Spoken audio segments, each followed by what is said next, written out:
बेटा कैसे हो आप सब। बेटा अपना ध्यान रखना और कोरोना महामारी से बचने की सुरक्षा के पूरे उपाय आप लोग करना, ठीक है बेटा। बेटा अब जो हम टॉपिक पढ़ रहे थे वो समास पढ़ रहे थे।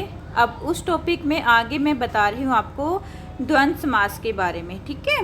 द्वंद्व समास क्या होता है बेटा? जिस समास में दोनों पद प्रधान होते हैं उसे द्वंद्व समास कहते हैं। अर्थात जिसमें दोनों ही पद की प्रधानता होती है उसे हम क्या कहेंगे? द्वंद्व समास कहेंगे। जैसे सीता च रामः च, तो इसका क्या बन जाएगा? सीता रामौ। इसमें दोनों ही पद सीता और राम दोनों की ही प्रधानता है, तो ये द्वंद्व समास हुआ, ठीक है बच्चा। जो द्वंद्व समास है बेटा उसके 3 भाग होते हैं, इतरेतर द्वंद्व, समाहार द्वंद्व और एक शेष द्वंद्व। लेकिन अभी आपके सिलेबस में जो आपका सिलेबस रिड्यूस होके आया है, कम होके आया है बेटा, उसमें सिर्फ इतरेतर द्वंद्व के बारे में ही बात की गई है, ठीक है बच्चा। वही हमें पढ़ाना है आपको। तो आज हम इतरेतर द्वंद्व के बारे में ही पढ़ेंगे। आपके सिलेबस में यही आएगा बेटा, ओनली द्वंद्व समास में इतरेतर द्वंद्व, ठीक है बच्चा। तो आपका सिलेबस काफ़ी रिड्यूस हो गया है बेटा, अब इसको अच्छी तरह से आप लोगों को करना है, ठीक है मेरे बेटा। अब देखो फर्स्ट है अपना इतरेतर द्वंद्व में इसकी परिभाषा क्या कह रही है कि इस समास में सभी पद प्रधान होते हैं।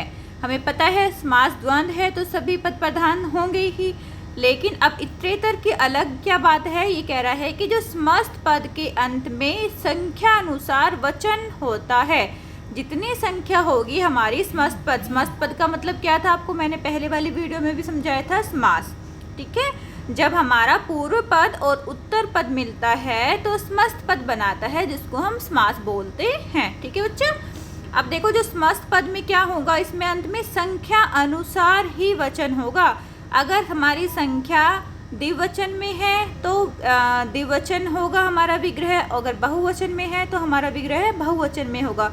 जितनी संख्या होगी उसी के अनुसार हमारा वचन होगा, ठीक है बेटा। देखो समस्त पद क्या है?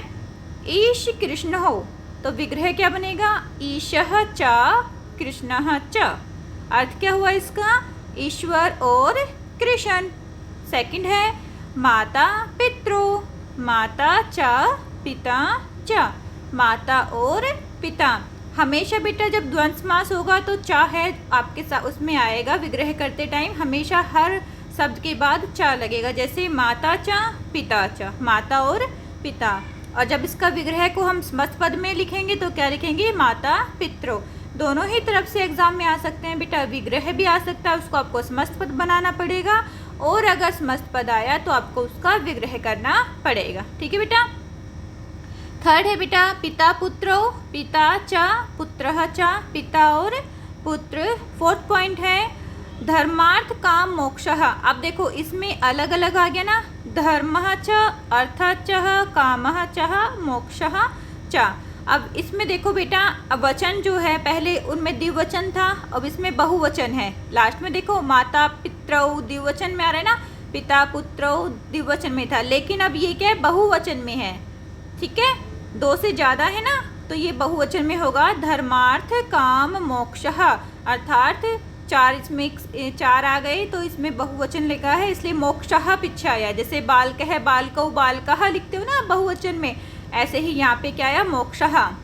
धर्मः च अर्थः च कामः च मोक्षः च, ठीक है। धर्म अर्थ काम और मोक्ष।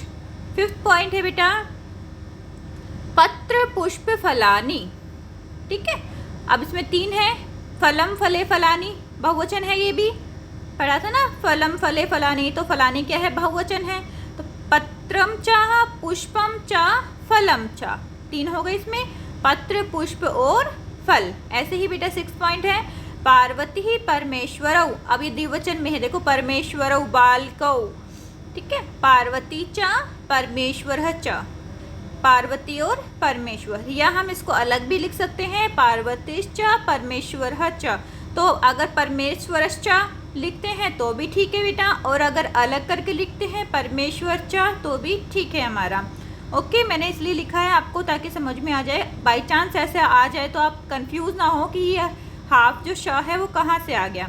ये इनको अर्थ को जब हम कंबाइन कर देते हैं ना, जब चा को हम इसके साथ कंबाइन करेंगे शब्द के साथ, तो बेटा आधा श आ जाता है। ठीक है, ये हमारा संधि का नियम है बेटा, व्यंजन संधि का। शब्दार्थो शब्दश्चः अर्थश्चः, शब्द और अर्थ। पशु पक्षिणः पशवः च पक्षिणः च, पशु और पक्षी। इस तरह से बेटा आपको द्वंद्व समास कंप्लीट कर दिया है हमने।